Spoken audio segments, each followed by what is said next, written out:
முதற்கண் அனைவருக்கும் வணக்கம். குரோம்பேட்டையை தலைநகராக கொண்டு இங்கு வருகின்ற திருக்குறள் பேரவையின் 28வது ஆண்டு நிறைவிலே இந்த மார்ச் மாதத்திற்கான மாத கூட்டத்தை தலைமையேற்று நடத்தி கொண்டிருக்கின்ற பேரவையின் தலைவர் புலவர் பாண்டியன் ஐயா அவர்களே, வரவேற்பு உரை நல்கி வீட்டிருக்கின்ற ஐயா ரவி இளங்கோவன் அவர்களே,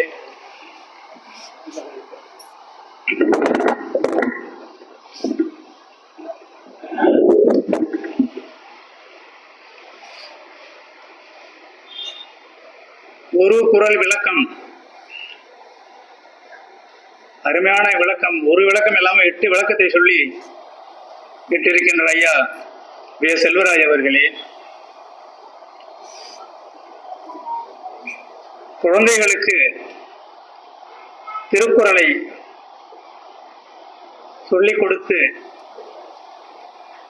ஒப்புவிக்க பயிற்சி கொடுத்து குழந்தைகளை இந்த அரங்கிலே பரிசோதனை செய்து வீட்டிருக்கின்ற ஐயா தமிழ் மகிழ்ந்தன் அவர்களே, இந்த கூட்டத்திலே கலந்து கொண்டு தங்களுடைய திருக்குறளின் ஒப்புவித்தல் திறமையை நிரூபித்து வீட்டிருக்கின்ற குழந்தைகளே, இங்கு கூடியிருக்கின்ற பெரியவர்களே, தாய்மார்களே, உங்கள் அனைவருக்கும் முதற்கண் எனது வணக்கத்தை தெரிவித்துக் கொள்கிறேன். பொதுவாக நான் எந்த கூட்டம் போனாலும் எங்கள் வாழ்வும் எங்கள் வளமும் மங்காத தமிழ் என்று சங்கியம் ஒழுங்கு என்றுதான் தொடர்ந்து வேண்டும். இன்று திருக்குறள் பேரவை கூட்டம் என்ற காரணத்தினால் வள்ளுவன் தன்னை உலகினுக்கே தந்து வான்புகழ் கொண்ட தமிழ்நாடு என்ற பாரதியின் வரிகளை சொல்லி என்னுடைய பேச்சை தொடங்குகிறேன்.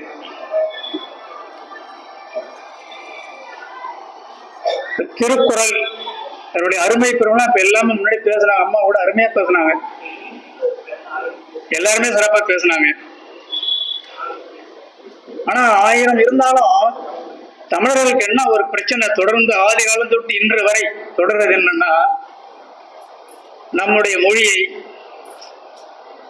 நம்முடைய இனத்தை, நம்முடைய தமிழகத்தை, நம்முடைய தமிழ் இலக்கியங்கள் பழமையை தொன்மையை எப்படியாவது சுக்கு நூறாக உடைத்து உருதுறையாமல் குழிவெட்டி புதைத்து விட வேண்டும் என்று ஆண்டாண்டு காலமாக இங்கு ஒரு சதி செயல் நடந்து கொண்டிருக்கின்றது.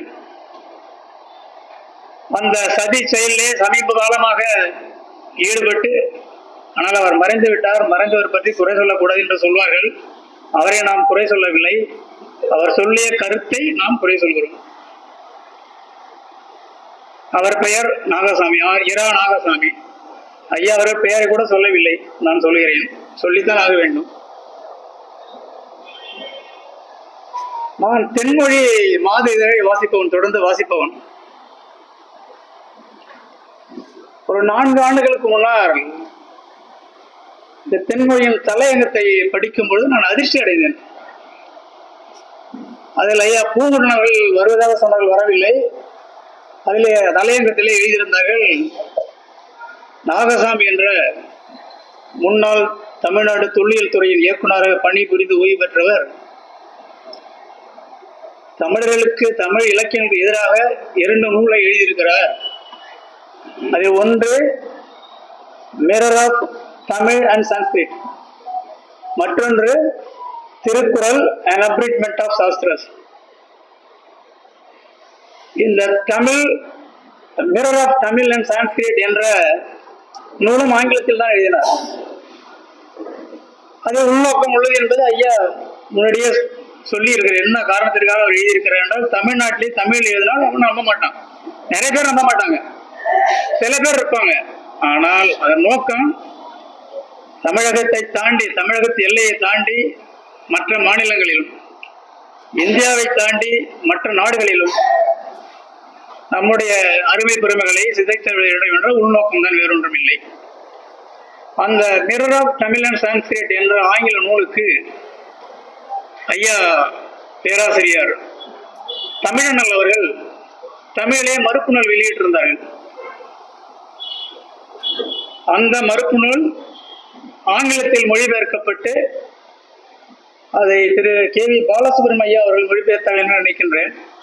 அதுவும் வெளிவந்திருந்தது. இது அப்படி என்றால் இந்த திருக்குறள் அப்ரிஷ்மெண்ட் ஆஃப் சாஸ்திராஸ் என்ற நூலுக்கு யாரும் எதிர்வினை ஆற்றி இருக்கின்றார்களா என்று ஐயா பூங்குன்றன் அவர்கள் தொலைபேசியில் அழைத்து பேசினேன். அவர்கள் சொன்னார்கள், இதுவரை யாரும் எழுதவில்லை ஐயா என்று சொன்னார்கள். ஆனால் சிலர் கட்டுரைகளை வரைந்திருந்தார்கள். உதாரணமாக மாச விக்ரையா அவர்கள், தொல்லியல் ஆராய்ச்சியாளர் சாந்தலிங்கம் அவர்கள், அப்புறம் ஐயா மதிவண்ணன் அவர்கள், இவர்கள்லாம் தமிழ் மாத இதழ்களிலே 2-3 பக்கங்களுக்கு குறையாமல் கட்டுரைகளை தீட்டியிருந்தார்கள். நான் உடனே என்ன செய்தேன், ஐயா பூங்குன்றன் அவர்களை தொடர்பு கொண்டு நான் அந்த நூல் உங்களிடம் இருக்கிறதா என்று கேட்டேன். இந்த ஆங்கில நூல் உங்களிடம் இருக்கிறதா என்று கேட்டேன். இருக்கிறதா ஐயா என்று சொன்னார்கள். உடனே அடுத்த நாள் அவர் வீட்டுக்கு சென்று விட்டேன். சென்று அந்த நூலை வாங்கி பார்த்தேன்.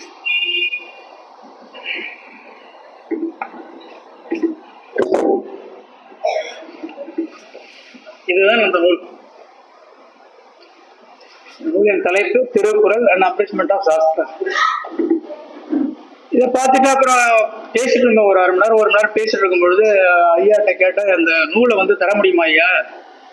யாரும் எதிர்வினை ஆற்றலன்னு சொல்றீங்க, நான் எதிர்வினை ஆற்றணும்னு நினைக்கிறேன், நூலை தர்றதுக்கு வாய்ப்பு இருக்குமான்னு சொல்லும்போது ஐயா சொன்னது ஒரு படி தான் இருக்குது ஐயா அப்படின்னு சொன்னாரு. சரின்னு சொல்லிட்டு நான் அதுல இருக்கிற அந்த முகவரியை வாங்கி கொண்டு வந்து விட்டேன். வந்த பிறகு பார்த்தீங்கன்னா ஒரு முகவரி என்ன இருக்குன்னா,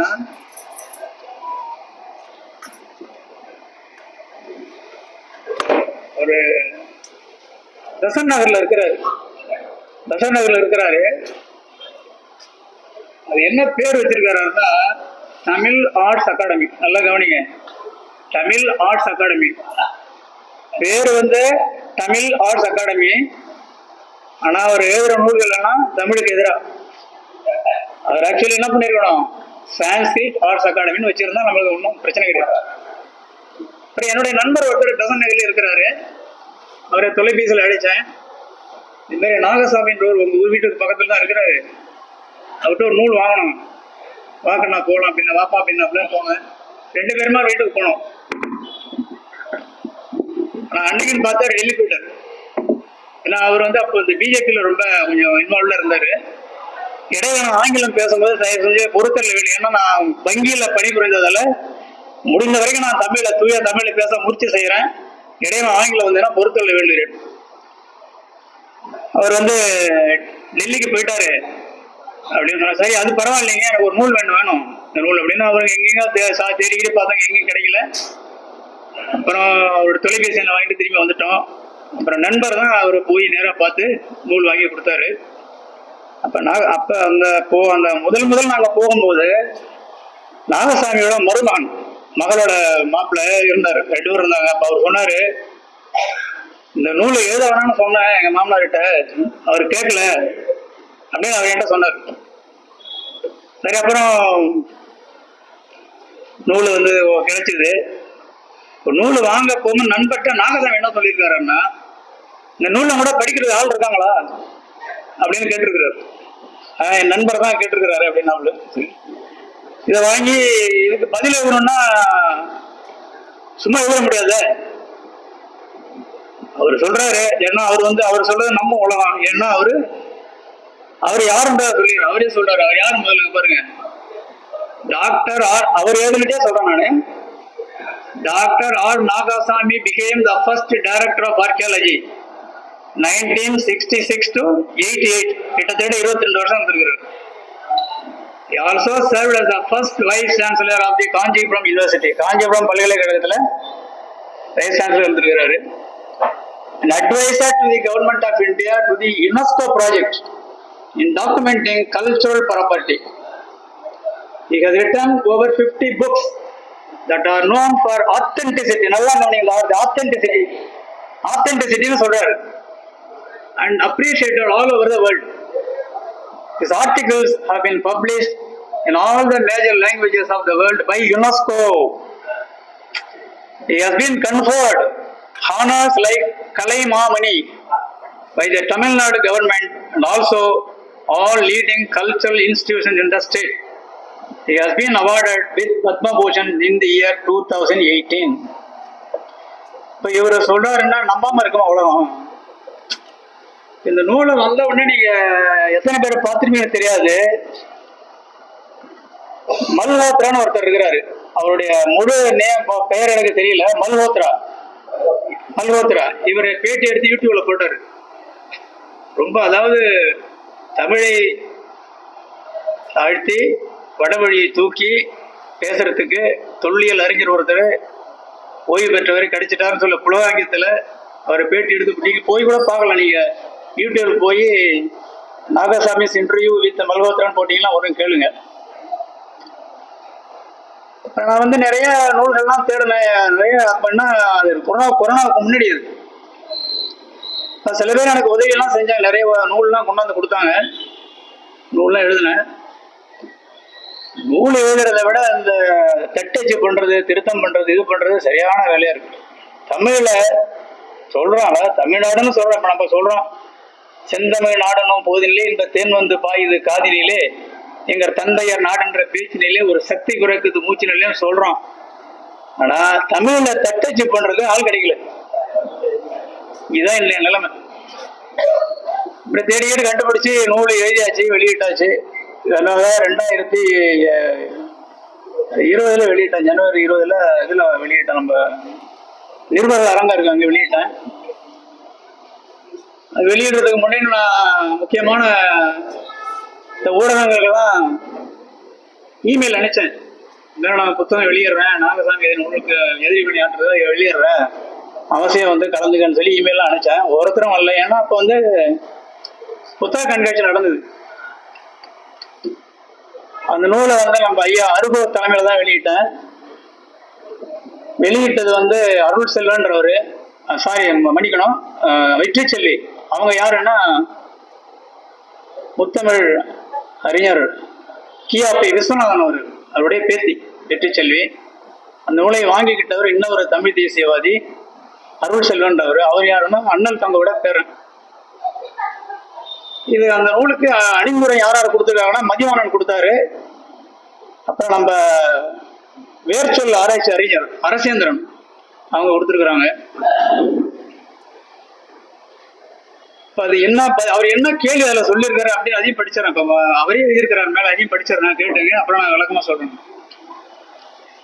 Thirukkural by sage Thiruvalluvar is studied from a revolutionary angle.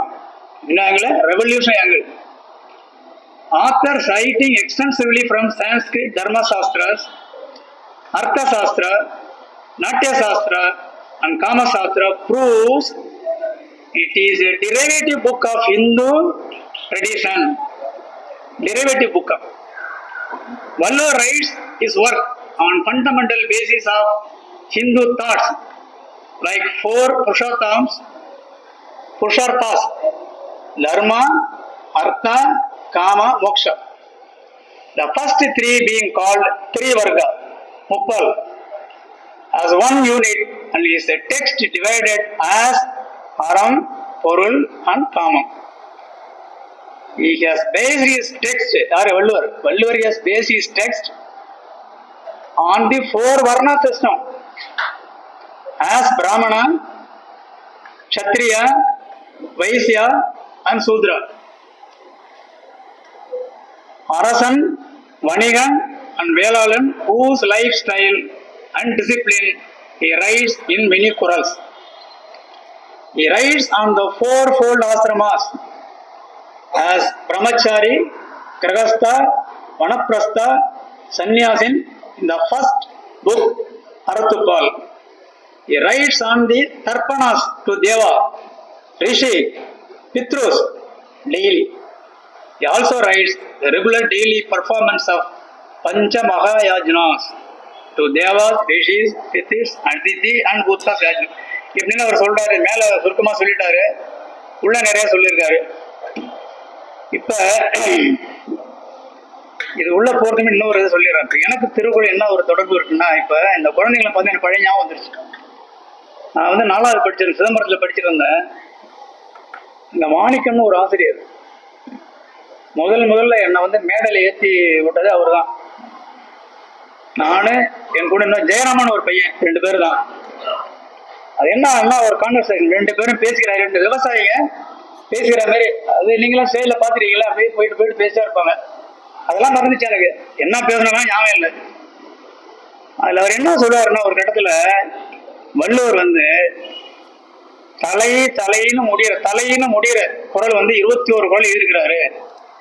அப்படியே அந்த 21 குறளை எடுத்து தனியா பிரிச்சு, எனக்கு 11 குறள், இந்த ஜெயராமன்ற பையனுக்கு 10 குறள். மேடையில பேசிக்கிட்டே நான் ஒரு குறள் சொல்லுவேன், அவரு ஒரு குறள் சொல்லுவாரு. இந்த குழந்தைங்க பேசும்போது ஞாபகம் வந்துருச்சு எனக்கு. அது மாத்திரம் இல்ல, நான் முதல்ல ஒரு சர்டிபிகேட் வாங்கினதும் திருக்குறள் ஒப்புவித்தல் போட்டிக்கு தான். அந்த சர்டிபிகேட் யார் கொடுத்தாருன்னா, நேற்று சுந்தர வடிவல்னு ஒரு ஐயா இருந்தாங்க. அப்ப அவங்க கையெழுத்து போட்ட சர்டிபிகேட். இப்ப இதுக்கு வருவோம். இப்ப நாகசாமி பத்தி சொல்லியாச்சு, அவர் என்ன சொல்லியிருக்காருன்னா சுருக்கமா சொல்லியாச்சு. இவர் சொல்றதுல உண்மை இருக்கா இல்லையான்னு பார்க்கணும்ல. அப்போ முதல்ல நம்ம எடுக்கணும் மொழி, 2 மொழி எடுக்கணும். ஒண்ணு தமிழ், இன்னொன்னு சமஸ்கிருதம். நம்ம என்ன சொல்லணும், எது முதல்ல தோன்றுன்னு நம்ம கண்டுபிடிக்கணும் இல்லைங்களா? இப்ப நீங்க வடமொழிக்கு வந்தீங்கன்னா அவங்க நிறைய கதை விடுவாங்க, புராணம் சாஸ்திரம் அதெல்லாம் சொல்லி.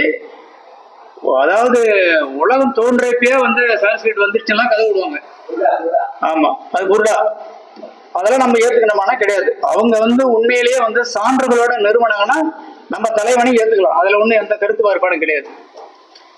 நமக்கு கிடைக்கிற இன்னைக்கு வரைக்கும், இன்று வரையில் கிடைத்திருக்கிற தரவுகள் படி சான்ஸ்கிரிட்டுக்கு வந்து ரைட்டிங் சிஸ்டம் எப்ப உண்டாச்சு அப்படின்னா, முதல்ல கிமு கிபின்னு சொல்லுவோம்.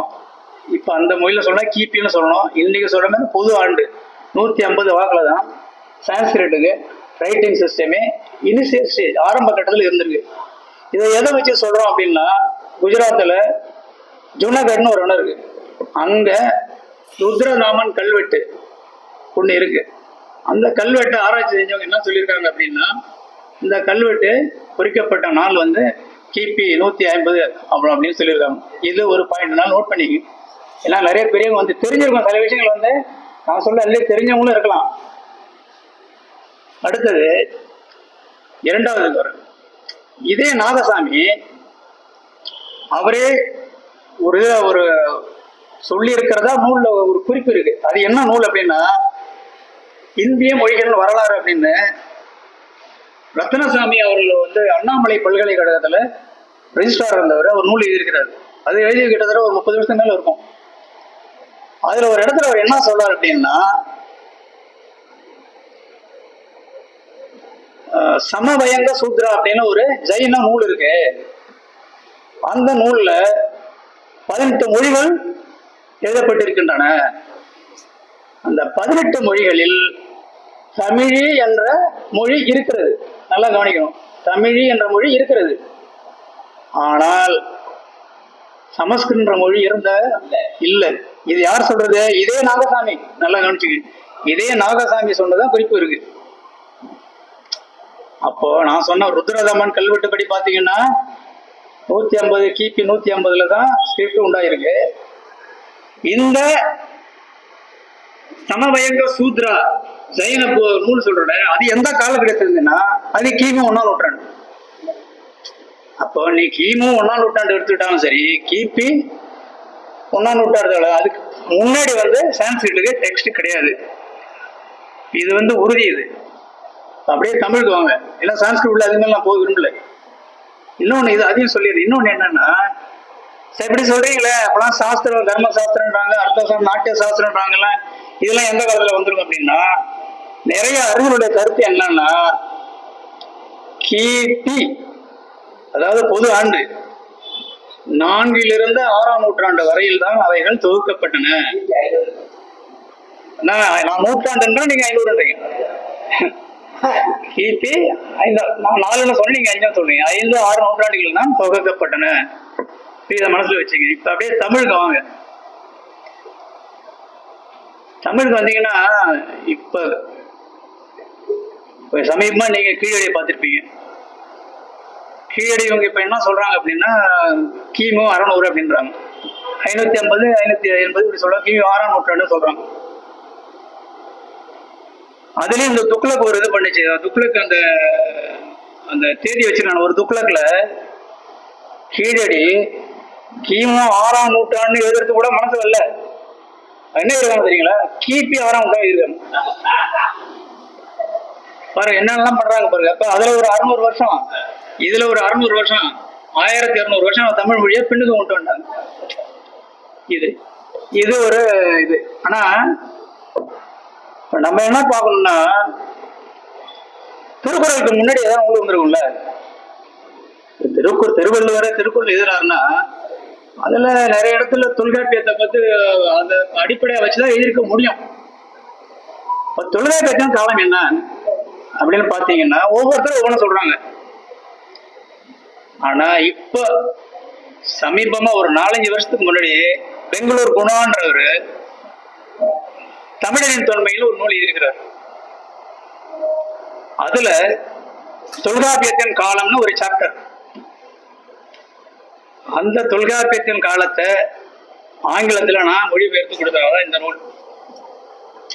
இதுதான் அந்த நூல், டேட் ஆஃப் தொல்காப்பியம். இதுல என்ன அவர் சொல்றாரு அப்படின்னா, மிலோங்கோவிச் சைக்கிள் கோட்பாடுன்னு ஒண்ணு இருக்கு. அது பிரகாரம் நீங்க பாத்தீங்கன்னா, நம்ம பூமியோட அச்சு இருக்கு இல்லைங்களா, அதனுடைய சாய்மானம் இருக்குல்ல, அது ஒவ்வொரு காலகட்டமா மாறிக்கிட்டே இருக்கு. அதாவது ரொம்ப ரொம்ப மைன்யூட்டா மாறிட்டு இருக்கு. அது ஒரு இது மாறுறதுக்கு கிட்டத்தட்ட 1800 வருஷம் ஆகுது அப்படின்னு சொல்லி நிரூபிக்கிறார். அவர் யாரு? அவர் ஒரு செர்பியன் சயின்டிஸ்ட், மிலோங்கோவிச்னு அவர் பேரு. அவர் நிரூபிக்கிறாரு. அதை யாரும் இன்னைக்கு வரைக்கும் அது தவறுன்னு சொல்லி கண்டுபிடிக்கல. அவர் சொன்னாரு. அந்த மிலோங்கோவிச் கோட்பாடை அடிப்படையாக வைத்து குணா என்ன சொல்றாருன்னா, இன்னையில இருந்து 10,800 ஆண்டுகளுக்கு முன்பே தொல்காப்பியம் எழுதப்பட்டு விட்டது அப்படின்றாரு. இந்த செய்தி எத்தனை பேருக்கு தெரியும் தெரியாது. இது ஏன்னா இது நிறைய கொண்டு சேர்க்க வேண்டிய விஷயம். அது எனக்கும் குணாவுக்கும் அதுல கருத்து வேறுபாடு உண்டு. ஆனாலும் அவர் சொல்ற அந்த கருத்து அறிவியல் பூர்வமானது, இதுவரை யாரும் மறுத்து உரைக்காதது. அதனால இன்னைக்கு நம்ம என்ன, இன்று வரை கிடைத்த சான்றுகளின்படி தொல்காப்பியம் எழுதப்பட்டு கிட்டத்தட்ட 10,800 ஆண்டுகள் ஆகிவிட்டன. அப்படி இன்னொரு பக்கம் வாங்க, பாவாணருக்கு வாங்க. பாவாணர் நிறைய நூல் எழுதியிருக்கிறாரு.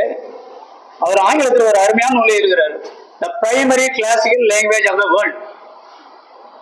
அந்த நூல் நான் படிச்சேன், எத்தனை பேர் படிச்சிருக்கேன், தமிழாக்கம் பண்ணியும் போட்டிருக்கிறாங்க.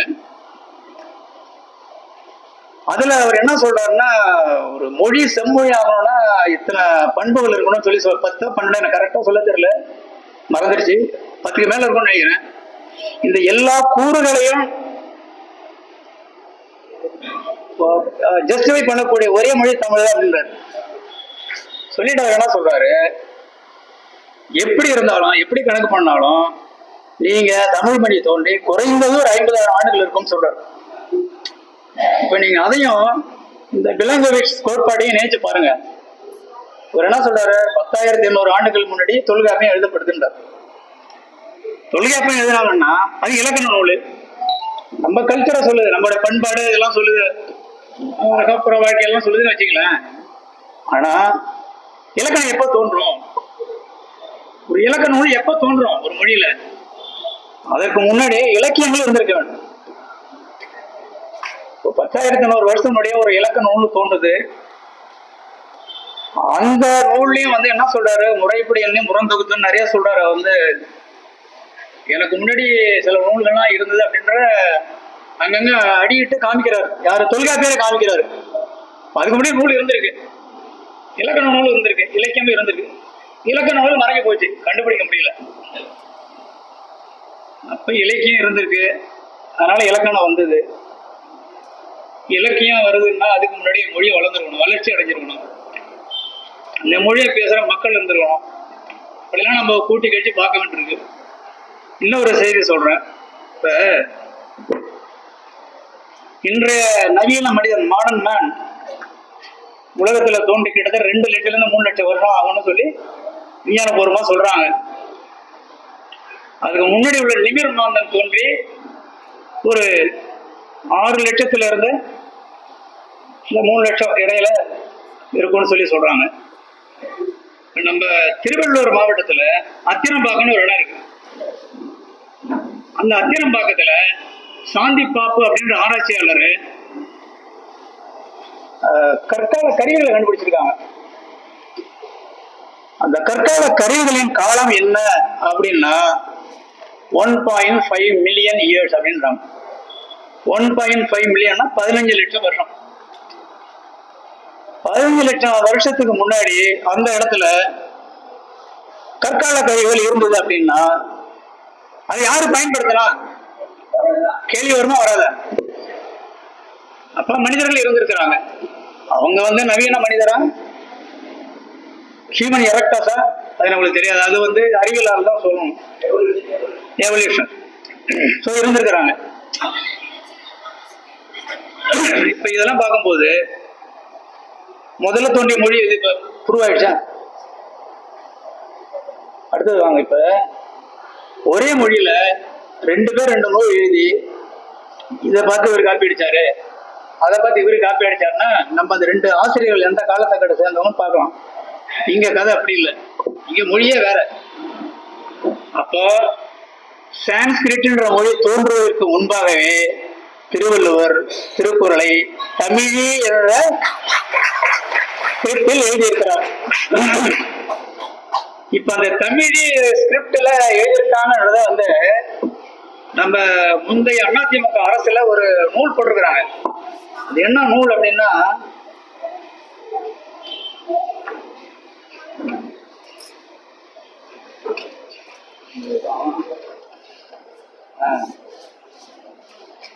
அதாவது திருக்குறள் இன் தமிழ் ஸ்கிரிப்ட்.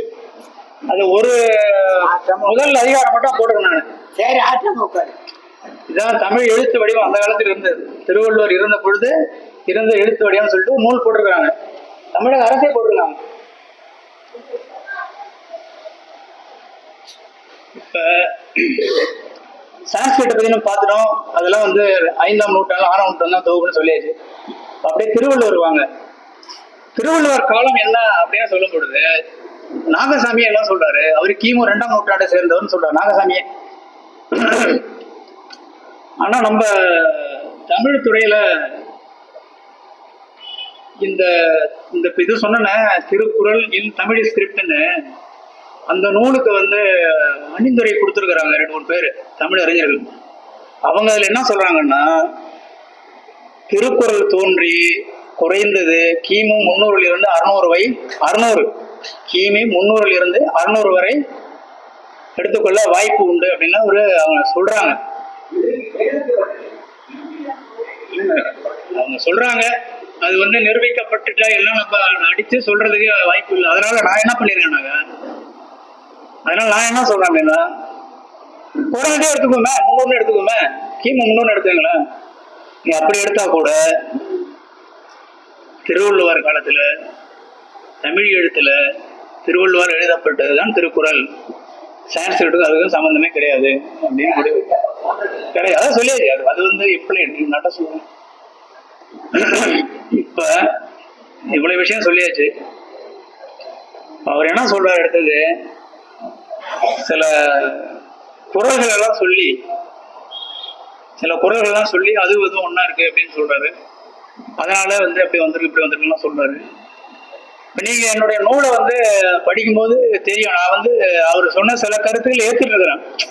எந்தெந்த இடத்துல அவர் சொன்ன கருத்து ஒத்து போகுது, எந்தெந்த இடத்துல அவர் சொல்றது ஏற்புடையது இல்லை அப்படின்னு சொல்லி நான் என்னுடைய நூல்ல நிறுவி இருக்கிறேன். இன்னொரு கேள்வி என்ன அப்படின்னா, நம்ம ஓஎஸ்ஆவை தெரியும் உங்களுக்கு எல்லாரும். ஓஎஸ்ஆ சாமிநாதையர் அவருடைய மருமகன் வந்து திருக்குறளை சான்ஸ்கிரிட்ல மொழிபெயர்த்திருக்காரு. கேள்வி என்ன வருதுன்னா, இவருதான் நீனா எல்லாம் திருக்குறள் வந்து எல்லாமே வந்து சான்ஸ்கிரிட்ல இருந்துதான் திருக்குறள் காப்பீடுச்சாருன்னு சொல்றீங்க. திருக்குறளை சான்ஸ்கிரிட்ல மொழிபெயர்க்க வேண்டிய அவசியம் ஏன் வந்தது? அது கேள்வி இருக்குங்களா? இன்னொன்னு என்ன நம்ம பண்ணணும்னா,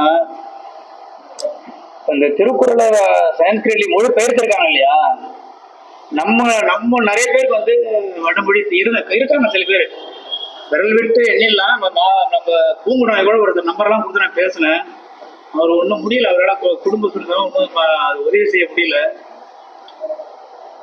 அப்ப நான் என்ன பண்ணேன், இப்போ இதுல வந்து அவர் இந்த வடமொழியில சில சுலோகம்லாம் கொடுத்துருப்பாரு. அர்த்த சாஸ்திரம், காமசூத்திரம், நாட்டிய சாஸ்திரம், மனு சூத்திரம் அப்படின்லாம் இருந்து அதில் சான்ஸ்கிரிட்லேயே போட்டிருப்பாரு அவர். அது அவர் ஆங்கிலத்தில் மொழிபெயர்த்து போட்டிருப்பாரு. எனக்கு எப்பயுமே கொஞ்சம் அந்த சந்தேகம் உண்டு, இவர் மொழிபெயர்த்து போட்டிருக்கிறாரு, இவர் கரெக்டா போட்டிருப்பாரா? போட்டிருக்க நம்மளுக்கு இப்படி தெரியும், எனக்கு ஹிந்தி தெரியும், ஓரளவுக்கு சான்ஸ்கிரிட் தெரியும். அதனால நான் என்ன பண்ணேன், என்னுடைய நண்பன் சபாநாயகன் ஒருத்தர் நம்ம பிரசிடென்சி காலேஜில் பிரின்சிபலா இருந்தவர், அவர் கூட பேசினேன். இது மாதிரி இந்த சின்ன வேலை ஒன்று இருக்கு, நீ தான் பிரின்சிபலா இருந்திய, நீ இருக்கும்போது அங்கே சான்ஸ்கிரிட் டிபார்ட்மெண்ட் இருக்குன்னு நான் கேள்விப்படுறேன், உனக்கு தெரிஞ்சவங்க யாராவது இருக்காங்களா அப்படின்னு. இருக்காங்க சிங்க அவ்வளவா அப்படின்னாப்புல. மாம்பழம் போன வயசு மாம்பழம் போய் அங்கே தியாகராஜான்னு ஒருத்தர், அவர் ஹெச்ஓடி சான்ஸ்கிரிட் டிபார்ட்மெண்ட் இருந்தவர், அவர்கிட்ட போய் இந்த நூலை கொடுத்து, இதுல இருக்கிற அந்த சான்ஸ்கிரிட்ல இருக்கிறதெல்லாம் நீங்க வந்து அப்படியே ஆங்கிலத்தில் மொழிபெயர்த்து கொடுக்கணுங்க, எனக்கு வேணும். எதுக்காக நான் செய்ய போறேன்னு சொல்லல அவர்கிட்ட, எதுக்கு தேவைன்னு அவர் கேட்கல, பண்ணி கொடுங்க அப்படின்னு சொல்லி. ஆனா பாருங்க, அவருக்கு உடம்பெல்லாம் போயிடுச்சு. இருந்தாலும் அவர் நான் பாராட்டுறேன். என்னன்னா, அவர் கூட இன்னொரு அம்மா இருந்தாங்க, அவங்கள்ட்ட சொல்லி எனக்கு உடம்பு தெரியல, நீங்க ஐயா கிட்ட நீங்க பண்ணி கொடுக்க சொல்லி அவங்க பண்ணி கொடுத்தாங்க. அதையே நான் எழுதியிருக்கிறேன். ஏன் அதில் சொல்றேன்னா, இப்போ வந்து ஒருத்தவங்க சொல்றாங்கன்னா அது சரியா சொல்ல கிராஸ் செக் பண்ணிக்கலாம், அதுக்காக பண்ணது. இப்போ சில இந்த அதே மாதிரி நாடக வழக்கு அப்படின்னு சொல்லுவாங்க. நாடக வழக்கு வந்து அதுவும் வந்து சான்ஸ்கிரிட்ல காப்பி அடிச்சு கேட்டான்னு சொல்லி அது ஒரு குற்றச்சாட்டு வைக்கிறாரு அவர். அப்போ நம்ம மயிலை சீனி வேங்கடசாமி ஐயா வந்து நூல் போட்டுக்கிறாரு. அதுல ஒரு பாட்டே எழுதியிருக்கிறாரு, அந்த பாட்டே குறிப்பிடுறாரு. அதுல வந்து என்னென்ன நூல்கள் காலத்தால் மறைந்து போயின அப்படின்னு சொல்லி, மறைந்து போன தமிழ் நூல்கள் அப்படின்னு ஒரு நூல். அதுல ஒரு பாட்டு வரும். இந்த பாட்டு இந்த நூல் உள்ள இருக்கு, எடுத்து நான் பார்க்கணும், தேடணும், அது என்ன டைம் ஆகும். அதுல நாடக வழக்கம் வருது.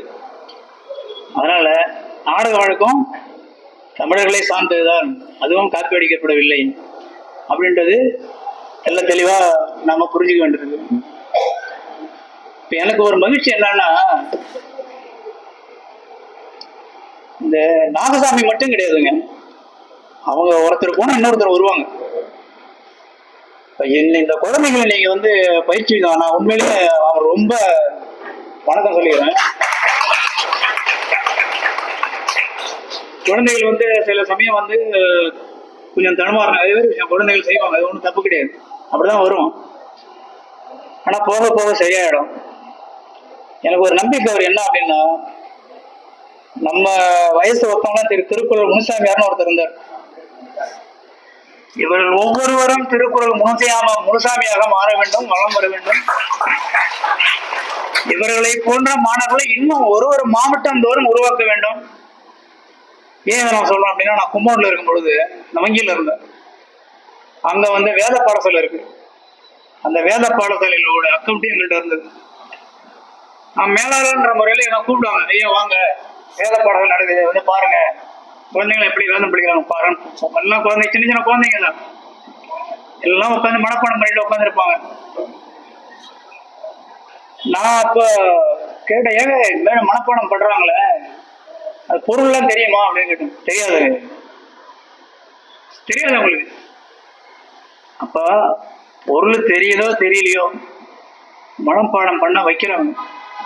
அதே மாதிரி நாமும் நம்ம குழந்தைகளை இந்த வயசுல பொருள் தெரியுதோ இல்லையோ திருக்குறளை மனப்பாடம் செய்ய வைக்க வேண்டும். முன்னாடி அவங்க வழங்கும் போது படிக்கும்போது அதனுடைய பொருள்களை அவர்கள் தெல்ல தெளிவாக புரிந்து கொள்வார்கள். அதுக்கு தகுந்த மாதிரி தங்களுடைய வாழ்க்கையை கட்டமைத்துக் கொள்வார்கள். அம்மையார் அருமையா பேசுறாங்க. நான் கூட நினைச்சேன், என்ன குழந்தைகளுக்கு திருக்குறள் போட்டிருக்காங்களே, என்ன அம்மா பேச போறாங்கன்னு ஒரு மாதிரி குழப்பமா இருக்கு. ரொம்ப அருமையா பேசுறீங்கம்மா. குழந்தைங்களுக்கு திருக்குறள் என்னென்ன சொல்லியிருக்கான்னு சொல்லி அந்த குறள்களை எடுத்து காமிச்சு ரொம்ப அருமையா பேசுனாங்க. அவங்களுக்கு என்னுடைய வணக்கத்தை தெரிவிக்கிறேன். இன்னும் ஒரு 10 நிமிஷமா, முக்கால் நேரம் ஆயிடுச்சா? சரி, இதனால என்ன அதுல அந்த நூல் எப்படி முடிச்சிருக்கு. அதுல வந்து நூல்ல அந்த பின்பக்கம் பாத்தீங்கன்னா நான் என்னென்ன நூல்களை மேற்கோள் காட்டியிருக்கேன் நூல் பட்டியல் கொடுத்துருக்கேன். அது இல்லாம இன்னொன்னு ஆங்கிலத்துல ஒரு நூல் கொடுத்துருக்கேன். அது என்னன்னா how genetics is settling the Aryan migration debate. அது ஒண்ணு ஓடிட்டு இருக்கு. ஆரியர்கள் எல்லாம் வெளிநாட்டிலிருந்து வந்தவர்கள் அல்ல, இந்த மண்ணின் மைந்தர்கள் அப்படின்னு ஒரு அடுத்த நீங்க சொல்ல என்ன வருது, நீங்க சொல்லுவீங்க சொன்னீங்களே, ஆமா அது ஒண்ணு ஓடிட்டு இருக்கு. அதை முறியடிக்க விதமா இது வந்து ஹிந்துல வந்த ஆர்டிகிள். இந்த ஆசிரியரை நான் இதுல பார்த்தேன். சிந்திச்ச மொழி நாகரம் தொடர்பா 3 நாள் கான்பரன்ஸ் நடந்தது எக்மோர் மியூசியத்துல. அப்ப இந்த ஆசிரியரை போய் நேரா சந்திச்சு போட்டோ எடுத்துக்கிட்டு அவர்கிட்ட உங்க கட்டுரையை படிச்ச ரொம்ப அருமையா இருக்கு, அந்த கட்டுரை என்னோட நூல்ல அன்னக்சரா சேர்த்துக்கன்னு அவர்கிட்ட சொன்ன மகிழ்ச்சி அவருக்கு. இது தவிர இன்னொன்னு என்ன இதுல செஞ்சீங்க அப்படின்னா, வேதங்கள் தோன்றிய காலத்தை பத்தி அவங்களுக்குள்ளேயே ஒரு இது இல்லை. அது அதாவது கடவுள் தோற்று வச்சாரா, மனுஷன் தோற்று வச்சாரா, ரிஷிகள் தோற்றுட்டாங்களான்றதுல அவங்களுக்குள்ளேயே வந்து இன்னும் ஒரு முடிவான இது இல்லை. அதே தவிர இந்த வேதங்களையும் புராணங்களையும் சாஸ்திரங்களையும் பற்றி யார் என்னென்ன சொல்லி இருக்கிறாங்க அதை எடுத்து செலக்ட் பண்ணி போடுறேன், அதை தேர்ந்தெடுத்து போடுறேங்க. அம்பேத்கர் சொன்னது என்ன சொல்லியிருக்காரு, வள்ளலார் என்ன சொல்லியிருக்கிறாரு, அப்புறம் வந்து இந்த இதுல ஒரு இது வந்தது, அவர் பேரு அக்னிஹோத்திர ராமானுஜாச்சாரின்னு ஒருத்தர் இருந்தாரு, அவரு எழுதுனது என்ன சொல்லியிருக்கிறாரு அப்படின்ட்டு அதெல்லாம் எடுத்து தொகுத்து போட்டிருக்கிறேன். அதையும் நீங்க பாருங்க. ஏன்னா அதெல்லாம் சேர்த்து படிச்சாதான் நீங்க வந்து என்ன நான் சொல்லணும்னா நான் சொல்ல எல்லாத்தையும் அப்படியே ஏத்துக்கணும்னு அவசியம் கிடையாது.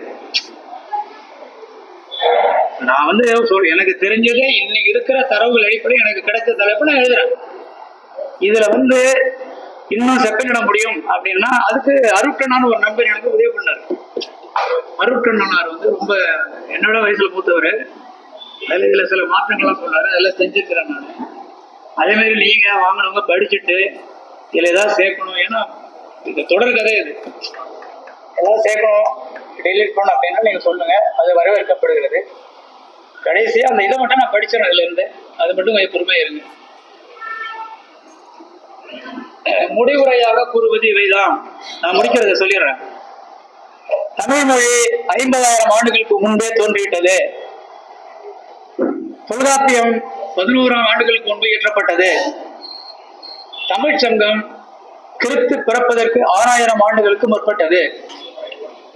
தமிழின் எழுத்து முறைகள் பல்லாயிரம் ஆண்டுகளாக பயன்பாட்டில் தமிழி என்ற பெயரில் நடைமுறையில் இருந்துள்ளது.